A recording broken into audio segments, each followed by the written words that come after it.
Bonjour, alors aujourd'hui, rien à voir, hein. Je fais une vidéo un petit peu à la volée, comme ça, parce que je voulais partager une réflexion que je me faisais sur un sujet qui me hérisse le poil vraiment.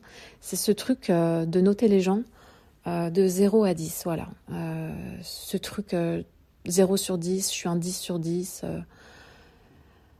Et, euh, et surtout que des gens adhèrent à ce truc.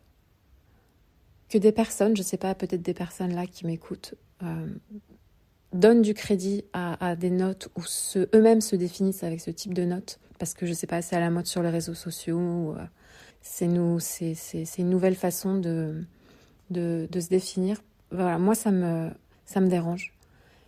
Et ça me dérange d'autant plus euh, quand ce sont des personnes qui ont certainement une grande valeur et qui reçoivent ce genre de critiques, ce genre de notes. Alors ça peut être une note, ça peut être une remarque sur le physique, sur l'apparence, sur la personnalité, peu importe. Mais c'est le fait de donner du crédit à une parole extérieure déjà, euh, de valider ce truc. Ouais, moi je suis un 2 sur 10. Pourquoi t'es un 2 sur 10 ? Qui a dit ça ? Sur quelle base tu te réfères déjà pour te donner une note, et par rapport à quoi ? Par rapport à qui ? C'est quoi ? C'est quoi le modèle ? C'est quoi la référence ? C'est ce type-là sur les réseaux sociaux, cette nana qui est, qui fait rien de sa vie à part filmer sa tête et se montrer sous toutes les coutures. C'est elle, c'est par rapport à elle que tu te définis à être un 2 sur 10. Donc moi, j'ai du mal avec ça. Franchement, ça me tue. Ça me tue. Même voilà, quand on voit les commentaires haineux, les commentaires qui rabaissent sur la tête que tu as, le corps que tu as, c'est quoi c'est quoi ça c'est ça maintenant la nouvelle valeur qu'on donne aux gens. On me dirait ça a toujours été, on a toujours critiqué les gens sur leur apparence physique, mais maintenant c'est devenu la référence en fait. C'est on existe par rapport à une note de 0 à 10. Alors, après, on peut s'en foutre, hein. Il y en a qui, voilà, qui s'en foutent, qui voient ce genre de commentaires, ce genre de notes, là, ça les touche pas du tout. Voilà, ils se sentent pas concernés. Mais moi, là, je m'adresse plus aux gens qui doutent d'eux-mêmes, déjà, et qui donnent du crédit à ces notes-là, qui donnent du crédit à une remarque, à un commentaire sur qui ils sont, leur apparence. Mais qui sont ces personnes pour que vous leur accordiez du crédit ? Sincèrement. C'est quoi qui leur donne la légitimité de vous faire croire que vous êtes ce qu'ils disent que vous êtes ? Voilà, moi je peux pas. Je peux pas. C'est. Et puis, on vous fait sentir moins que rien, on vous fait sentir pas assez bien. Il faut ressembler à un tel, il faut que je fasse comme ce mec, comme cette fille, pour être bien. Mais prenez un instant, s'il vous plaît, pour vous regarder. Vous êtes comme vous êtes. Vous ne pouvez pas vous définir par un regard extérieur. Vous ne pouvez pas vous définir par une note de 0 à 10. C'est quoi ça ? Mais qui fait ça ? Qui accepte qu'on lui donne une note de 0 à 10 ? À la limite, vous pouvez vous donner une note de 0 à 10. Mais même ça, c'est en dessous de vous, quoi. C'est même pas entendable. Il n'y a que vous qui sachiez qui vous êtes, ce que vous valez et, comment vous pouvez évoluer dans la vie. Vous êtes comme vous êtes, ok ? Vous avez la tête, le corps, le poids, l'âge que vous avez. On ne peut rien changer, vous êtes comme ça. Mais c'est vous qui décidez si c'est bien ou pas. C'est pas à l'autre de vous dire que vous n'êtes pas assez bien, que vous êtes trop gros, trop grosse, que vous avez une sale tête, des sales dents. C'est quoi ça ? Mais de quoi je me mêle ? De quoi je me mêle, sérieusement ? C'est un truc, je vois trop d'enfants qui se construisent sur ce genre de remarques, ce genre de réflexion. Et ça perturbe une vie d'adulte après. Ça fait des adultes qui n'ont pas confiance en eux. Ça fait des adultes qui se sentent jamais à la hauteur, qui se plient en quatre pour des cons, faut dire ce qui est, des cons qui profitent de leur gentillesse. Parce que souvent, c'est les personnes qui sont victimes des réflexions, en tout cas qui les prennent très à cœur, ce sont souvent des gens très sensibles avec une très grande empathie. Et ces gens-là, ils se construisent par rapport à des modèles défaillants, quoi, par rapport à des débiles qui misent tout sur l'apparence physique, qui misent tout sur le paraître et qui font croire à d'autres, à des âmes un peu sensibles, à des âmes un peu fragiles, parce qu'elles ont peut-être des failles en elles qui n'ont pas été résolues. Elles leur font croire que c'est ça la vérité dans la vie. Mais la vie, c'est pas ça. Déjà, la vie, elle passe, elle est courte. Tu peux pas te bloquer sur ça. Tu peux pas définir ta vie sur une note de 0 à 10. Tu peux pas définir ta vie en disant je suis moche donc je vaux rien, je sers à rien. C'est pas la vérité. Tout ça, c'est que de l'illusion en fait. À la fin des fins, c'est toi et toi. À la fin des fins, c'est qui je suis, qu'est-ce que je vaux moi, comment je me regarde avec mon propre regard, ma propre sagesse intérieure, comment moi je m'évalue. C'est la valeur que tu te donnes qui est la vérité. Et à partir du moment où tu te donnes cette valeur, le monde la reconnaît, le monde la voit. T'as pas besoin de l'aval de débilos sur Internet, sur TikTok ou je sais pas quoi là, sur Instagram, pour dire qui tu es. Et là, je vais même aller au-delà, je parle même plus du physique. C'est qu'il y a vraiment des personnes qui oublient à quel point elles sont uniques, à quel point même leurs défauts sont des perfections parce qu'elles sont uniques. Et tout ce qui fait que vous pouvez vous penser bizarre, un peu à part, différent, c'est ce qui fait de vous un être unique. Regardez comment vous avez été créé. Regardez votre apparence, regardez votre façon de parler, regardez la manière dont vous interagissez avec le monde. Ça compte. Et ça, personne ne peut le remplacer. Sinon, la création aurait fait toutes les créatures identiques.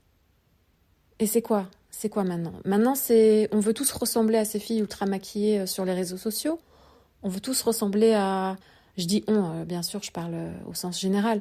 On veut tous ressembler à ces jeunes-là c'est du narcissisme en plus, ce qui se passe sur les réseaux sociaux. Je parle des réseaux sociaux parce que c'est vraiment le sujet du moment, quoi. Mais ça peut pas être un modèle. Je veux dire, on peut pas... la vie, c'est pas ça. La vie, c'est pas ça. Et puis votre vie, comme je disais tout à l'heure, elle passe. Et si vous voulez que ce soit ça qui reste, un 0 sur 10, un 2 sur 10, un 3 sur 10, j'étais un 10 sur 10, mais franchement, je sais pas, donc j'ai besoin de me montrer sur les réseaux pour... demain, vous mourrez, qu'est-ce qui reste de ça ? Qu'est-ce qui reste de ça demain ? Il restera rien. Votre compte, il va complètement disparaître, Je veux dire, tout ça, c'est de l'éphémère. Ça n'a aucune valeur existentielle. Moi, j'ai vraiment de la peine et j'ai même de la colère, franchement, contre cette nouvelle doxa du physique, de l'apparence et de donner de la valeur selon une apparence. Ça me dérange profondément. Parce que je sais à quel point ça peut faire du mal, quand on est petit. On apprend, on est dans un moment de développement et d'apprentissage. Donc tout ça, ça construit un être humain, ça le structure et après ça fait des adultes complètement bousillés. Donc même adulte, je veux dire, il faut arrêter. Alors c'est peut-être cliché de dire bien sûr qu'il faut arrêter, évidemment qu'il faut arrêter. Mais il faut revenir à vous, il faut revenir à qui vous êtes et apprendre à vous regarder vous, à vous aimer vous. À partir du moment où vous allez vous aimer, vous reconnaître, parce que c'est d'abord se reconnaître soi qui fait qu'après, on peut avoir un peu de recul et un peu de distance sur ce que le monde extérieur nous renvoie. Et se construire, pouvoir se construire, c'est aussi savoir qui on est, connaître ses défauts, ses qualités, ses faiblesses.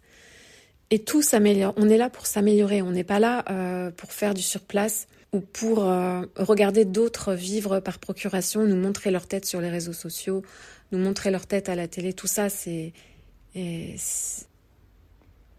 un écran de fumée en fait. Ça, c'est pas vous. Vous n'allez pas vous trouver dans cette extériorité-là. On ne peut se trouver qu'en revenant à l'intérieur, qu'en revenant vers soi-même. Après, il y aura toujours des critiques, il y aura toujours des réflexions méchantes, dérangeantes de l'extérieur. À vous de choisir si vous les prenez ou pas. Mais moi, je trouve ça dommage que des gens qui ont une vraie sensibilité, qui ont quelque chose vraiment qui rayonne de l'intérieur, ne s'autorisent pas à le sortir parce qu'à un moment donné, on les a étiquetés de moches, on les a étiquetés de débiles, on les a étiquetés de pas assez bien, de 2 sur 10. Je trouve ça vraiment dommage. C'est pas possible de donner du crédit à ce genre de choses. Vous n'avez qu'une vie. La vie, elle est là. Vous avez le corps que vous avez. Vous êtes comme vous êtes. Vos défauts sont beaux. S'ils vous dérangent au quotidien, travaillez dessus. Vous êtes là pour vous améliorer. Vous êtes là pour devenir meilleur. Et c'est certainement pas avec l'aval des autres que vous allez le devenir. C'est en vous autorisant à déjà vous regarder en face, à reconnaître qui vous êtes, à vous reconnaître aussi imparfait que vous soyez, mais dans toute votre beauté. Et je ne parle pas de la beauté physique, je parle de la beauté de votre unicité. Il n'y en a pas deux comme vous. Ne commencez pas à vouloir ressembler à des gens qui n'existent que dans le virtuel. On ne sait pas ce qu'ils font une fois que l'écran est fermé, l'écran de leur téléphone est fermé. On ne sait pas ce qu'il y a dans leur tête, on ne connaît pas leur histoire, on ne connaît pas leur vie. Et eux, qui ils sont pour dire qui vous êtes. Voilà. Pour dire quelle est votre vie, votre utilité dans le monde. Qui sont ces personnes? Donc, prenez vraiment de qui ça vient. Et j'ai envie de dire, ne le prenez pas tout court, quoi. Ne définissez pas votre vie et qui vous êtes par rapport au regard extérieur. À la fin, je vous dis, il n'y a que vous. Et c'est vraiment le plus important. C'est pas égoïste de dire ça. C'est pas narcissique, contrairement à ce qu'on peut croire. Je veux dire, si vous êtes là, il y a quand même une raison. Et cette raison, elle va au-delà de votre apparence, elle va au-delà de la réflexion qu'on peut vous faire. On est là pour s'améliorer, certes. Mais on n'est pas là pour se faire du mal. Donc si vous donnez du crédit à ce que des gens mal intentionnés disent de vous, et qu'en plus vous acceptez, vous prenez pour argent comptant ce que ces gens disent de vous, vous faites du mal. Vous faites du mal à la personne que vous êtes. Je ne vais pas dire que vous êtes merveilleux, voilà, on ne va pas tomber dans le cliché, vous êtes une belle personne et tout, c'est pas du tout mon truc de dire ce genre de choses. Mais vous êtes beau d'une certaine façon, vous êtes beau à votre façon et vous avez quelque chose à apporter au monde avec tout ce qui vous constitue, que ce soit le bien, le mauvais, en sachant qu'on peut toujours travailler sur le mauvais, on peut s'améliorer, on peut devenir meilleur. Mais la seule personne pour qui vous devez devenir meilleur, c'est vous-même. C'est à vous que vous devez prouver les choses et vous ne devez le faire que pour vous-même et pour votre évolution.